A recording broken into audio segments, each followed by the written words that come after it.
국민의힘 김재원 최고위원과 함께하는 정치 견제학 시간입니다. 어서 오세요. 안녕하세요. 네, 경선 뭐 어제 서버 다운된 거 맞습니까? 그 이제 우리 당에서 그 모바일 투표는 중앙선관위 K보팅 시스템 거기에 활용해서 여론조사 회사 2개 회사에서 용역을 받아서 진행하거든요. 근데 서버가 뭐 다운된 거라기보다는 트래픽이 이제 조금 몰린 그 정도가 아닌가. 그래서 뭐 순식간에 곧바로 해결이 되었고 실제 투표를 못한 분들은 뭐 별로 없는 걸로 알고 있습니다. 그러니까요. 다운되면 안 되는 거죠. 그죠? 선관위가 뭐 그 정도도 안 되면 큰일인 거죠. 오히려 그게 큰일인 거지. 네. 아무튼 그러면 어제 하루에 투표는 지금 그러니까 몇 퍼센트로 집계 됐어요? 제가 정확하게 44% 가량 넘었다는 이야기까지 듣고 네. 최종 투표율은 확인을 못했습니다. 그러면 지금 그 첫날 투표율 이렇게 나온 거를 어떻게 보세요? 이게 최종 투표를 하고 어떻게 연동이 될 거라고 보세요? 근데 이제 어차피 첫날 투표율이 높았던 거는 사실인데 전체적으로는 60% 이상 되지 않을까 그렇게 예상합니다.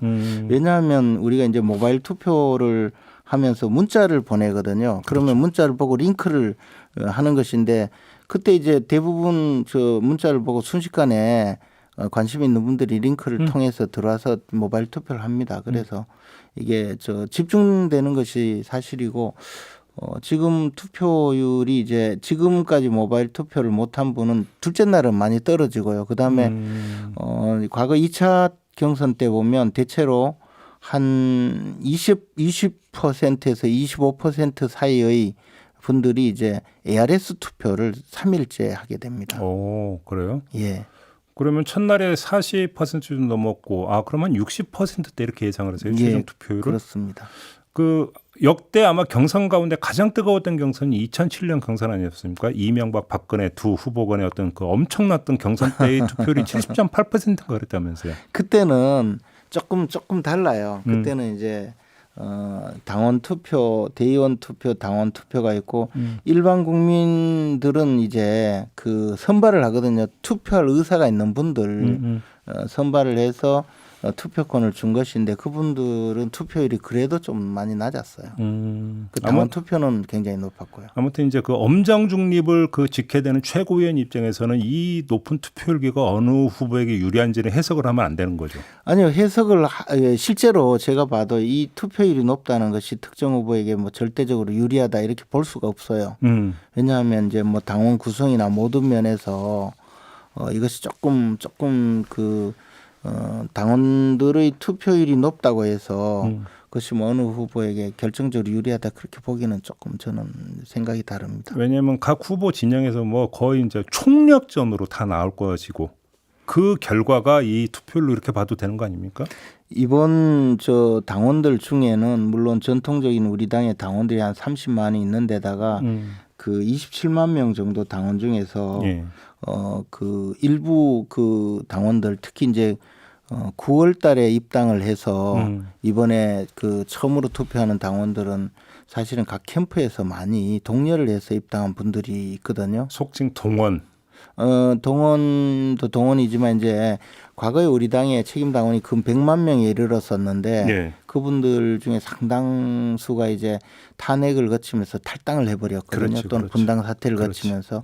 근데 그런 잠재적인 과거 당원들이 이번 기회에 대폭 다시 이제 복당을 한 분들이 많습니다. 집 나갔던 분들이 다시 돌아온 거. 뭐 그런 경우도 있고요. 또 당비 1,000원을 내고라도 우리 당의 이제 대선 주자 경선에 참여하겠다는 의사를 가진 분들이 최근에 입당을 했기 때문에 그분들은 뭐 당연히 또 참여 의사가 높은 거죠. 9월에 그럼 입당한 분들이 몇만 정도 되는 거예요?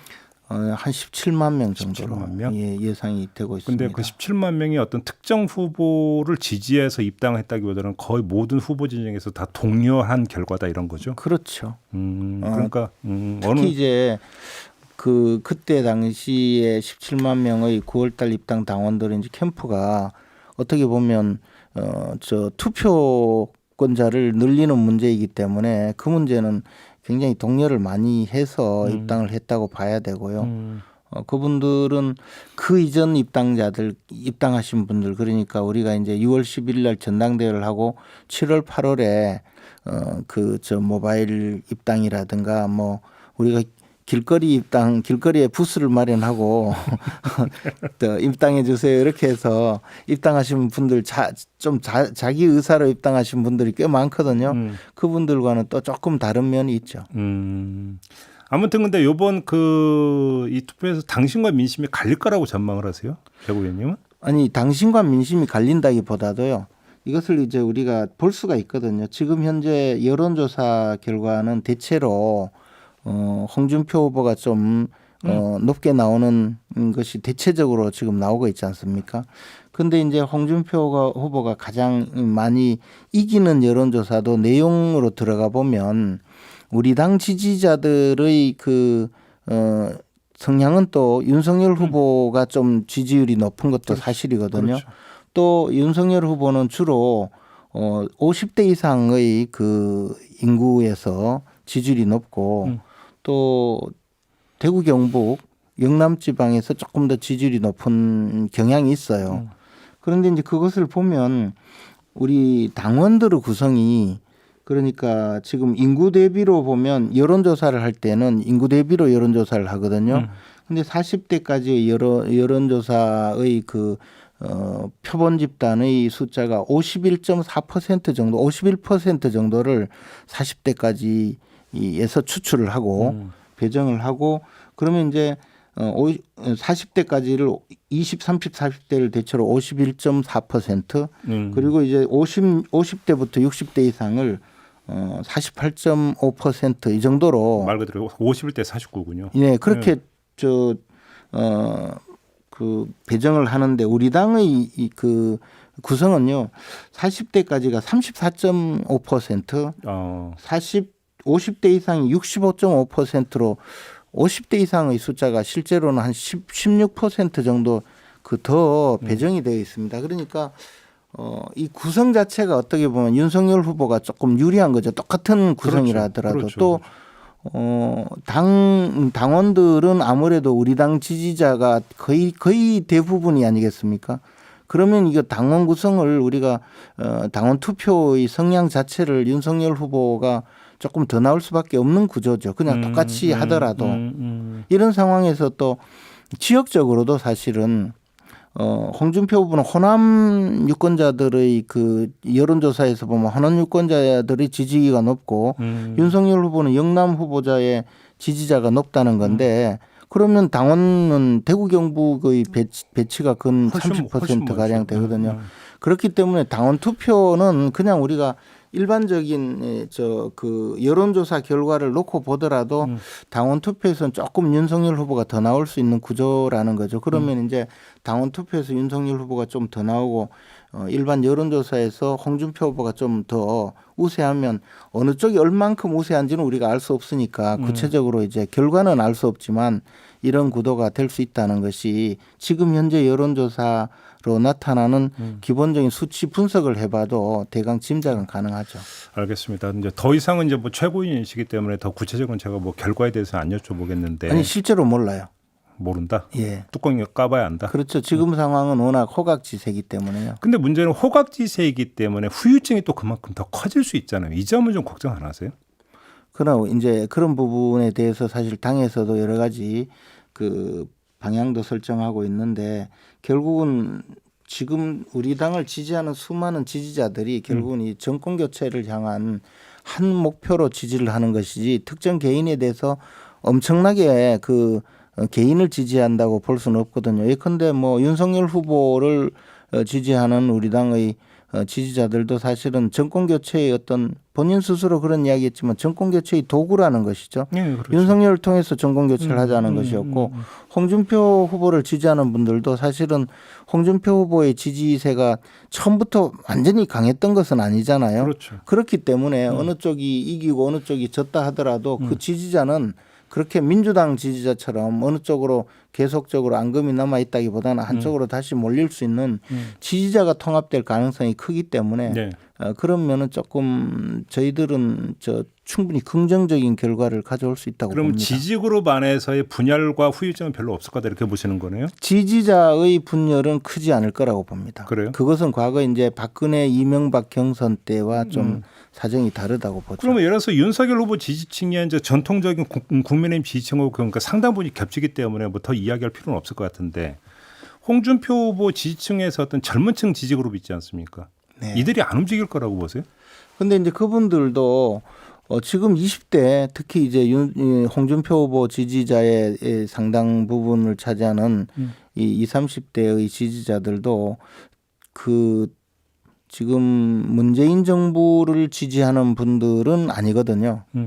굉장히 이 정권의 위선과 뭐 공정 이슈를 그 훼손한 그런 가치 투쟁의 상황에서 젊은 세대가 그 등장했고 그분들이 자신들과는 좀 뜻이 맞는다고 보는 홍준표 후보를 상당히 열광하면서 지지하고 있기 때문에 윤석열이 싫어서 홍준표를 그러니까 지지하는 경향도 있었던 거 아닙니까? 어차피 모든 지지자가 통합된다고 보기는 어렵지만요. 네. 그러나 이것은 가치 투쟁의 측면에서 등장한 새로운 세대들이기 때문에 그분들의 선택은 또 이제 그분들에게 그 어필할 수 있는 여러 가지 대안을 제시하는 것으로 가능하다고 보고요. 마찬가지로 홍준표 후보가 당선되면 이분들의 지지도는 훨씬 높아질 거고 그렇죠. 또 크게 또 세를 모을 수 있다고 봅니다. 알겠습니다.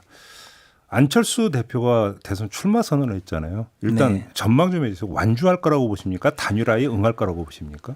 지금 안철수 대표는 아마 단일화에 응할 생각은 없을 거라고 봅니다. 그래요? 스스로가 끝까지 이제 그 결선까지 질주해서 지금 당내 경선을 하고 있는 우리 당이나 또는 이미 당내 경선을 거친 민주당의 후보가 그 좀 빈틈을 많이 보였다. 그래서 내가 다시 등장할 수 있는 기회가 왔다고 생각하고 오시기 때문에 중간지대가 넓어질 거다라고 전망을 하고 있다는 거죠. 그렇죠. 근데 이제 이번 대선은 그것이 아니고 정말 큰 진영 싸움으로 갈 텐데 이 진영 싸움은 과거 우리 정치권에서 이제 그 민선 대통령 선거가 도입된 이후에 과거 문재인 대통령과 박근혜 대통령 간의 문재인 후보와 박근혜 후보와의 그 대선 때 있었던 그 1대1 대결 구도 이후에 이제 거의 처음 있는 구도거든요.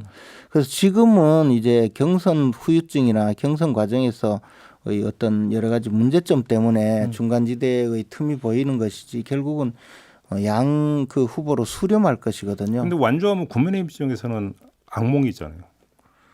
저희들은 이제 그렇게 생각하더라도 함께 갈 수 있는 모든 수단을 동원해서 함께 가야죠. 만약에 완주를 한다면 안철수 요인이 어떤 국민의 입장에서 간표 요인으로 작동할 여지는 그렇게 크지 않다고 보시는 겁니까? 아니요, 굉장히 크죠. 근데 이제 안철수 후보가 완주할 생각으로 굳건하게 갈 것이라고 보고 다 후보 단일화 내지 합당의 절차에 나서야 가능한데 저 사람이 그저 몸값 높이고 협상력 높이고 하는 말로 속값이나 크게 쳐 받으려고 나왔구나 이런 식으로 접근하면 절대 같이 갈 수가 없는 거죠. 제가 보기에는 안철수 대표는 여한 일이 있더라도 끝까지 완주하고 자신의 정치적인 위상을 다시 세우겠다는 목표가 확고하리라고 봅니다. 그런 상황에서 함께 갈 수 있는 특단의 그 조치를 취해야 되는데 종로에 나가라 무슨 그런 식으로 이야기하면서 접근했다가는 화를 키울 뿐만 아니라 대선 국면의 결정적인 패착이 될 거라고 봅니다. 종로에 나가라는 지금 대붕의 날개를 펼치고자 하는데 뱁새의 길을 가라라는 뜻입니까? 설사 그 이야기를 하더라도 정말 조심해서 나중에 오히려 그게 이제 자존심을 긁는 발언이라는 거죠. 지금까지도 사실 안철수 대표의 자존심을 긁어서 우리가 화를 키웠죠. 그래서 저희가 보기에는 안철수 대표에 대한 어떠한 접근도 함부로 해서는 안 되고요. 알겠습니다. 그것이 대선 국면에서 가장 큰 변수가 될 수 있다고 생각합니다. 요거는 좀 나중에 또 한 번 이야기할 수 있는 기회가 있을 것 같으니까요. 이 정도로 오늘 마무리하겠습니다. 고맙습니다, 위원님. 고맙습니다. 네, 지금까지 국민의힘의 김재원 최고위원과 함께했습니다.